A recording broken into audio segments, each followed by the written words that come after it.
Hello, मेरा नाम लाजो है। मैं अभी 22 साल की हूँ और गांव में रहती हूँ। मेरी आंखें काली काली हैं जैसे रात की गहराई और मेरे बाल लंबे लंबे जो कमर तक लहराते हैं। मेरी कम पतली है लेकिन शरीर थोड़ा भरा भरा सा जो चलते वक्त हल्का हल्का हिलता है। मैं अक्सर साड़ी पहनती हूँ जो मेरे बदन को ढकती है, लेकिन कभी कभी हवा में उड़कर थोड़ी शरारत कर जाती है। लोग कहते हैं कि मैं देखने में सुंदर हूँ और मेरी मुस्कान में एक अलग ही मिठास है जो दिल को छू जाती है। खैर, आज मैं तुम्हें अपनी एक कहानी सुनाने वाली हूँ जो मेरे और मेरे चचेरे भाई राघव की है। राघव मेरी बुआ का लड़का है और वो मुझसे 2 साल बड़ा है। वो शहर में पढ़ता है लेकिन छुट्टियों में गाँव आता है। हमारी कहानी थोड़ी अलग है, कभी हंसी मजाक वाली, कभी गहरी बातों वाली। चलो शुरू से बताती हूँ। ये बात पिछले साल की है जब गर्मियों की छुट्टियाँ थीं। मैं घर में अकेली थी क्योंकि माँ पापा खेत पर गए थे। मैं रसोई में काम कर रही थी, आटा गूंद रही थी। गर्मी इतनी थी कि पसीना आ रहा था और मेरी चुन्नी थोड़ी सरक गई थी। तभी दरवाजे पर दस्तक हुई। मैंने जाकर देखा तो राघव खड़ा था, बैग कंधे पर लटकाए, मुस्कुराता हुआ। लाजो दीदी, कैसी हो? वो बोला और अंदर आ गया। मैंने कहा, अरे राघव, तू कब आया? बैठ, पानी पी। वो सोफे पर बैठ गया और मैं पानी लेकर आई। जैसे ही मैंने गिलास दिया उसके हाथ मेरे हाथ से छू गए।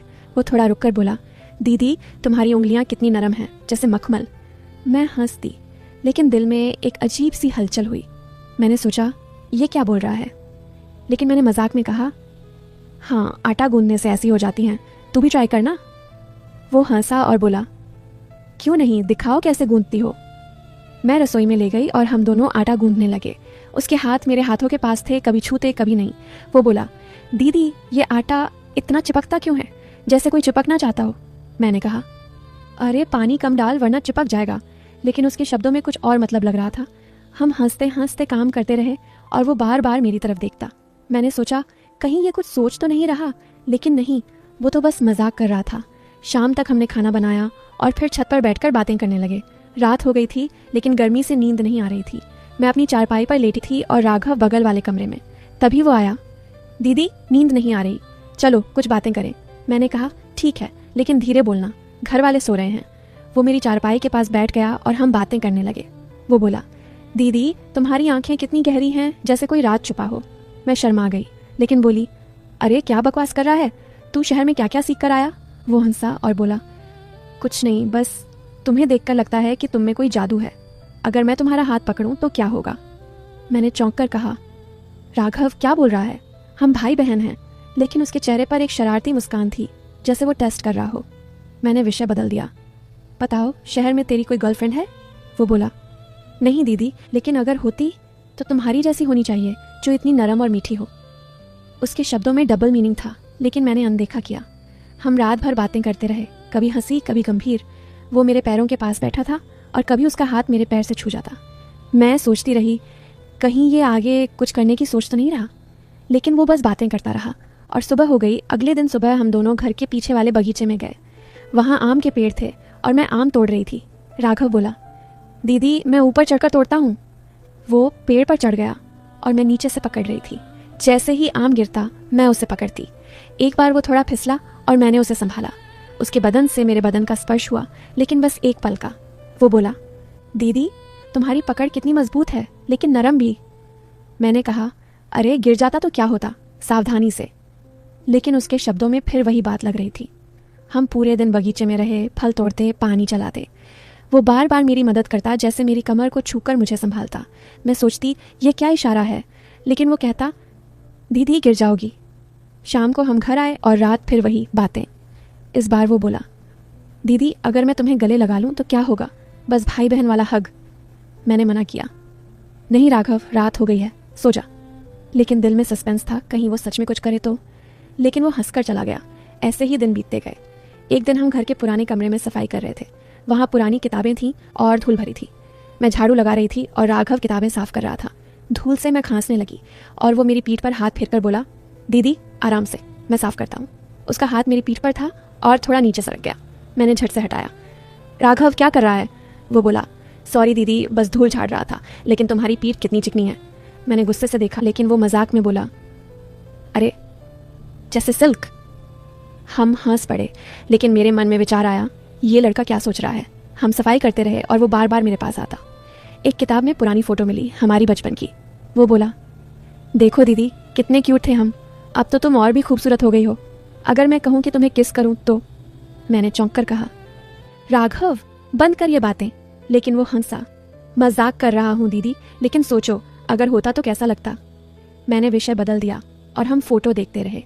रात को फिर बातें, लेकिन इस बार मैंने दूरी बनाई। फिर एक शाम हम घर के आंगन में बैठे थे। मैं सिलाई कर रही थी और राघव किताब पढ़ रहा था। अचानक वो बोला, दीदी तुम्हारी उंगलियां कितनी तेज चलती हैं, जैसे कोई जादू। अगर मैं तुम्हारी उंगलियां पकड़ूं तो क्या होगा? मैंने कहा, कुछ नहीं, लेकिन क्यों? वो बोला, बस महसूस करना चाहता हूँ। मैंने हाथ बढ़ाया और वो मेरी उंगलियां छूने लगा। उसका स्पर्श गर्म था और मैंने सोचा कहीं ये आगे बढ़े तो, लेकिन वो बस छूकर बोला, वाह कितनी मुलायम। हम बातें करते रहे, गांव की, परिवार की। वो बोला, दीदी तुम्हारी शादी होनी चाहिए, लेकिन जो लड़का आएगा वो खुशकिस्मत होगा। तुम्हारा बदन जैसे। मैंने टोका, बस कर राघव। लेकिन उसके शब्दों में कुछ था। रात को मैं सोचती रही, ये सब क्या है? सस्पेंस बढ़ता जा रहा था। ऐसे ही हफ्ते बीत गए। एक दिन हम घर के छत पर सूरज ढलते देख रहे थे। वो मेरे कंधे पर हाथ रखकर बोला, दीदी तुम्हारी खुशबू कितनी अच्छी है, जैसे फूल। अगर मैं तुम्हारे करीब आऊं तो? मैंने कहा, राघव दूर रह, लेकिन बताओ पढ़ाई कैसी चल रही? वो बोला, अच्छी, लेकिन तुम्हारे बिना अधूरी लगती है। तुम्हारी गोद में सर रखकर सोना चाहता हूँ। मैं हंस दी। पागल है तू। लेकिन दिल में डर था, कहीं सच में करे तो। लेकिन वो बस बातें करता रहा। हम रोज ऐसे ही मिलते, बातें करते, लेकिन कभी कुछ नहीं हुआ। वो डबल मीनिंग वाली बातें करता, मैं हंसती या टोकती। फिर एक दिन कुछ अलग हुआ। हम घर के स्टोर रूम में पुराना सामान देख रहे थे। वहाँ अंधेरा था और मैंने टॉर्च चलाई। राघव बोला, दीदी यहाँ अंधेरा है, लेकिन तुम्हारी आंखें चमकती हैं। अगर मैं तुम्हें पकड़ लूँ तो क्या होगा? मैंने कहा, कुछ नहीं, लेकिन सावधान रहे। करीब आया और उसका हाथ मेरी कमर पर रखा। मैं चौंकी। राघव, वो बोला, सॉरी बस संभाल रहा था, लेकिन तुम्हारी कमर कितनी पतली है।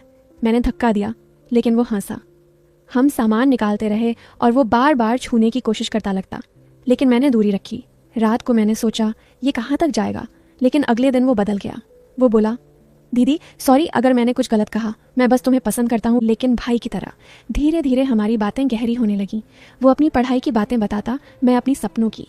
एक दिन हम नदी किनारे गए, लेकिन बस बैठकर बातें की। वो बोला, दीदी तुम मेरी जिंदगी में रोशनी हो। मैंने कहा, तू भी मेरे लिए। लेकिन अब वो बातें कम हो गई थी। हम एक दूसरे की मदद करने लगे। वो मुझे पढ़ाता, मैं उसे गाँव की बातें सिखाती। फिर ट्विस्ट आया। एक दिन राघव बोला, दीदी मैं तुम्हें कुछ बताना चाहता हूँ। मैं शहर में एक लड़की से प्यार करता हूँ, लेकिन डरता हूँ बताने से। मैं चौंकी। क्या? तो ये सब क्या था? वो बोला, सब मजाक था दीदी, ताकि तुम मुझे सलाह दो। मैं तुम्हें बहन मानता हूँ, लेकिन थोड़ा शरारती हूँ। मैं हंस पड़ी। पागल, चल बताओ उस लड़की के बारे में। हमने प्लान बनाया और वो उससे बात करने लगा। अंत में हमारी कहानी एक गहरी दोस्ती की हो गई। राघव की शादी उसी लड़की से हुई और मैं खुश थी। थरकी सोचते होंगे कि कुछ हुआ, लेकिन असल में ये प्यार की कहानी थी, भाई बहन वाली। और अब सब कहते हैं कितनी अच्छी कहानी है।